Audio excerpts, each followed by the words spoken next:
Da. Interfața primăriei este dată de acest site, care nu. Nici declarațiile de avere nu sunt. Și Gabi poate să spună, pentru că am... Da, deci noi am constatat din ce am monitorizat noi, în primul rând, că declarațiile de avere, cele care erau puse pe site. Stai, opa! Și aici te găsesc? Lasă, domnul Grigore Muman, doctor. Băi, așa. Am întârziat, dar e și vineri, mi-a plecat și nepotul și agitație, banul-i cheie, banul-i... Uitați aici, am să vă rog să completați... Da. Și aveți o mapă acolo. Da. Ia dumneavoastră. Da, deci ce vă spuneam că chiar și pe cererile, declarațiile de avere puse pe site, unele dintre ele nu aveau dată. Deci nu erau puse data la care a fost completate. Altele nu au fost depuse la termen, pentru că am cerut și pe legea 544 să vedem înregistrarea lor când s-a făcut. Ale funcționarilor publici sunt din 2005-2006. Da. Exact. Cum nu sunt actualizate? Da, funcționarii publici, apoi... Cele de avere, pentru că cele de celelalte de interese nu sunt deloc. Da, nu există ale de deloc. interese nu există deloc. Și atunci... Da, cele de avere. Chiar noi am monitorizat declarațiile de avere. Și acum ultimele, iarăși, nu sunt puse, nu sunt actualizate. Asta, bine, poate să fie dintr-o mulțime de motive, dar creează suspiciuni. În momentul în care tu nu poți să controlezi, pentru asta e creată transparența, ca orice cetățean să acceseze site-ul și să vadă, ia să vedem. Domnul sau, uite, se plimbă cu mașina X. A declarat-o aici sau nu? Și dacă legăm toate aceste lucruri de faptul că,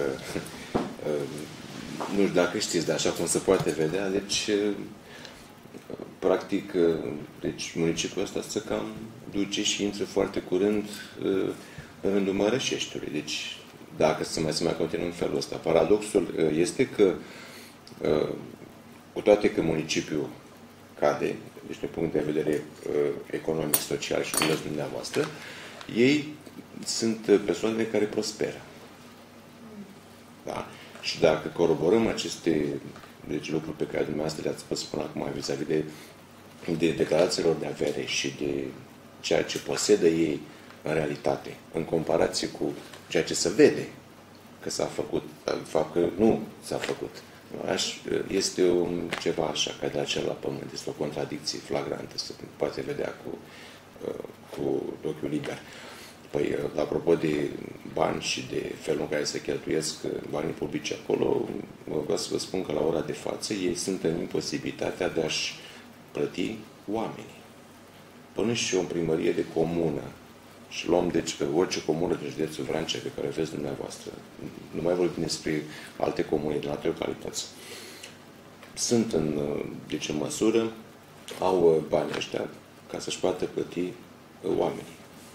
Aici la noi, de-abia ieri, au dat o parte din bani și numai pentru personalul muncitor, funcționarii încă nu și-au luat salariile, vreau să vă spun, deși era zi de plată data de 12. Practic, noi nu putem să știm, deci bugetul ăsta local, de ce anume se construiește, de ce nu se pot încasa aceste sume de bani. Niciodată. Bugetului, deși există legea... Nu există nimic. Vorbește despre dezbatere publică. Bineînțeles. Se face, cum să spun, se face un simulacru, dacă vreți, de dezbatere publică, dacă ne vin două persoane care mă rog, de cel mai multe ori sunt persoane agreate, persoane care vin acolo, dar nu pun întrebări. S-a făcut așa dezbatere publică și merge în continuare cu bugetul și, vai, Doamne, am făcut. Dar, de fapt, n-am făcut nimic. Deci nu se stimulează participarea cetățenilor, nu e interesul să fie stimulată. Și atunci se face o chestie de formă ca să... Dar nici măcar astea de formă nu sunt îndeplinite, pentru că legea vorbește de punerea pe site, de actualizarea declarațiilor. Nu mă asta, uitați, haideți, dacă vreți, putem să vorbim și despre felul în care au fost ocupate funcțiile publice, deci în cadrul primăriatului. Deci funcțiile publice și funcțiile contractuale. Este deci un plan de ocupare a funcțiilor publice, despre care se face vorbire foarte clar în lege. Eu n-am văzut așa ceva aici. ca să știm câte funcții publice sunt la dispoziție, care sunt păstrate pentru promovare, care sunt păstrate pentru, mă rog, a se recruta personal din afară, dacă este nevoie. Deci un fel de talmeș-balmeș de asta, practic, oamenii au fost luați de pe stradă. de transparență, mai ziceți și de nepotism, mi se pare. Este. E un nepotism, adică, practic, nu știu, domnul doctor, cred că este de acord cu mine, pentru că dânsul a fost o voce puternică în anii trecuți, apropo de chestia asta. Sunt probleme deosebite, pentru că, practic, s-au făcut angajări pe bandă rulantă, fără a se ține cont și de sursele bugetare care sunt alocate în acest sens. Și acum sunt în situația în care, v-am spus, nu pot să-și plătească salariile. Pentru că au angajat acolo fel de oameni. Numai cine nu a vrut, nu s-a dus acolo, s-a angajat. Tot felul de oameni care erau, mă rog, în postura să fie refuzați peste tot de unde s-au dus, au găsit acolo un locușor călduț și în continuare și noi îi plătim. Deci noi le plătim prin taxe așa pe care noi le plătim salariile. Am înțeles că nu s-au organizat concursuri. Nu, deci niciun fel de concurs. Banii nu sunt bine cheltuiți, nu sunt bine drămuiți. Sistemul, dacă acum m-am luminat, pleacă și caut afară. Cred că e mult spus nepotism. Aici este o tot altă socoteală. Că nu, armeite, de exemplu, sau șaradici, sau care nu prea au nepoți pe aici. Ei au relații, sunt relații din tinerețe, de fotbaliști, ca să dăm toată echipa lui Sereda.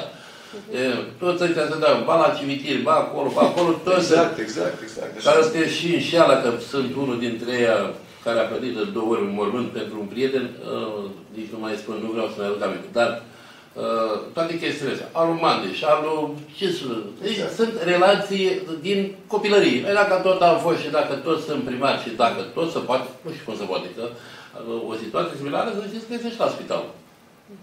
Păi nu sunt doctori cât personal este. Iar pe vremea când am fost eu angajat în 60-70 și erau vreo 4 contabile cu o contabilă șefă, deci cu casier cu tot, casier, 3 contabile și o șefă contabilă, un administrator și unul care ținea cărțile de vorba, a venit doamna Naco, că era fost soția primarului de atunci, și pe urmă tot așa mai venit încă cineva, s-au înmulțit. Dar nu era epoca calculatoarelor, nu era epoca faxurilor, era epoca curieratului, ia că tia în două.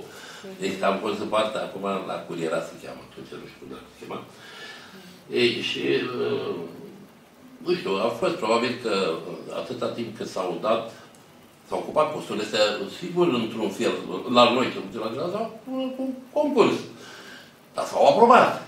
Fără ca la vremea să cineva să întreabă, băi, sunt mai mulți personal administrativ, sunt câțiva doctori care țin prestări servicii ca să țină în spate a doua sau primele 3 instituții din oraș. Ivan Castru, care are 1000 oameni din informații mele sau 1200, este primăria care are vreo 400 din informațiile mele, 400. Are mai mult decât Soma cu primăria. Da. Așa și spitalul care se ridică la vreo 300 și ceva și spitalul nu are 250 de paturi cât avea în 89. S-au luat încă în vreo 2 rânduri, în spitalul are de 180, 170 de paturi. Deci este inadmisibil atâta încărcare bugetară. Eu privesc din punctul de vedere, hai să zic că eu sunt doctor. Eu țin cu medicii. Păi medicul, dau un exemplu. Păi nevastă mea, medic primar, șef de secție, are un salariu de 18 milioane. Este inadmisibil. Și atunci vorbesc cu cineva, dacă vreți să vă pot da exemple. La nivel, este o întreprindere, micro-întreprindere asta, 100 de muncitori. Dom'le, eu bătai de joc la Ministerul de Finanțe. Și intrăm în orice fel de discuții. Ieri a zis, zice, doctore, mă duc, plec în Canada. Deja am vorbit, mă mut cu totul. Să deschid acolo chestia aici, nu am, greșesc până și cei la bancă. Am de plătit, știu că am de plătit 50 de milioane sau 100 de milioane, mă trezesc cu 200.